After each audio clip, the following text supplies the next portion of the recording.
Good evening. Ready to go now?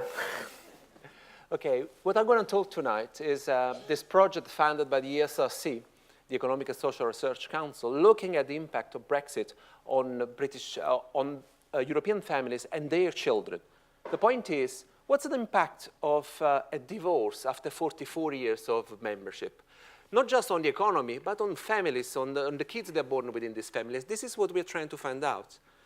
The main idea is that as part of the Brexit and the transformation that is bringing, what does it mean to be us and them has been recasted and changed over the periods that, over the last 2 years and in the years to come. So what we're trying to do is, who is us, who is them, we are asking. And how are we going to do it? First of all, we are doing a mapping of the EU nationals in all the British nations. And we also look at the profile of the EU families. The second things we are doing is to speak with these families and try to understand more closely how EU families is being affected by Brexit. But when we talk about EU families, we don't mean only the foreigners. The point is of the research is that a lot of these families are mixed nationality families.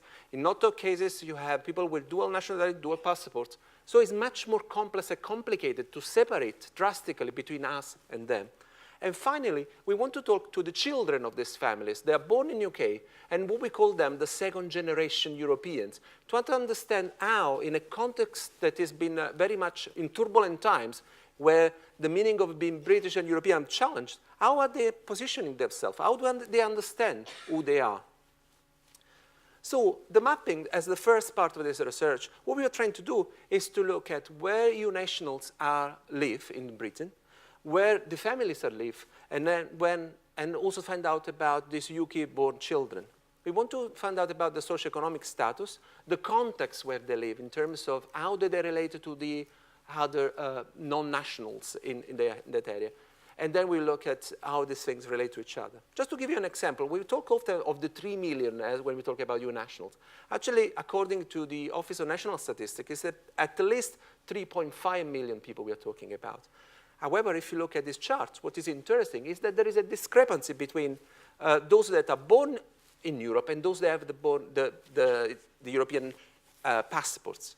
So the point here is that EU nationals are spread all over the country, but in different ways. And what we try to find out is that how this distribution affects also other aspects of British society. Just to give you an example, when we talk about these 3 millions, over the 3.5 million, over 3 million of them are actually in England. So much smaller groups are hosted live in Scotland, Northern Ireland, and Wales. It's also important to look at how they related to the non-EU population. So we would see in some areas where you have a high proportion of EU nationals and a small proportion of non-EU nationals. In other cases, you have a much longer, wider proportion of non-EU nationals, which often are citizens of former colonies and citizens subject of the Commonwealth. And then you can also start to understand the complexity of this relation if you take into account the local variations. If you look at a closer level, if you look at the level of the cities, you also get some interesting representation of this distribution. Just to give you an example, for example, there are cities like Salford where the EU nationals are more than the non-EU nationals. So the number of EU nationals is more. In other cases, like, for example, in Birmingham, the population of non-EU nationals is much wider than the one that are born in the EU. And if you look at the case of London, London is, in a sense, is a special case in Britain. You have about, just in London itself, you have about 1 million EU nationals, born nationals there, and many more non-EU national. The focus of the research is also on children. And we want to look at about children as the new generation, the one that will have to live outside in the sense of the EU family itself. And we try to map the distribution of the children, where these EU children are born, in relation to the British population, the British-born population, but also in relation to the non-national. And when we talk about EU children, we also important to look in what kind of families they're born. As I said before, in some cases they're born in families which both parents are born in EU, in some cases in mixed nationality families. And you can see from this graph how there are different kind of configuration of families that we need to look at and take into account. How are they coping with Brexit? Many have applied for the permanent residency. That was basically a piece of paper that was showing that they had the right to stay in Britain. And you can see the peak in application.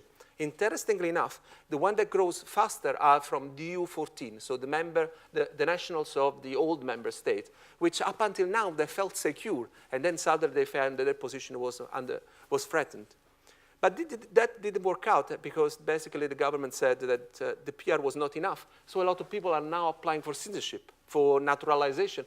And you can see in the last year alone, while 10 years ago, about 5% of the application for naturalization were from EU nationals. Now it's 25%. It's much more than EU nationals that apply. The plan B is actually leaving the country. And you will see an increase in the number, not only an increase in the number of EU nationals that are coming in, but also between an increase in the number of those who were here and then are leaving. So just to conclude, 40 years of membership really means that people have fell in love, had kids, they built families. So a clear-cut separation between us and them is not only difficult, in some cases it's impossible. We are trying to look at both qualitative data and quantitative data just to disentangle this relationship and show the extent to which European families are, how are they coping with it, but also how they feel in terms of their identities and their sense of belonging. If you want to find out more about the project, here there is the website, www.eurochildren.info. Thank you.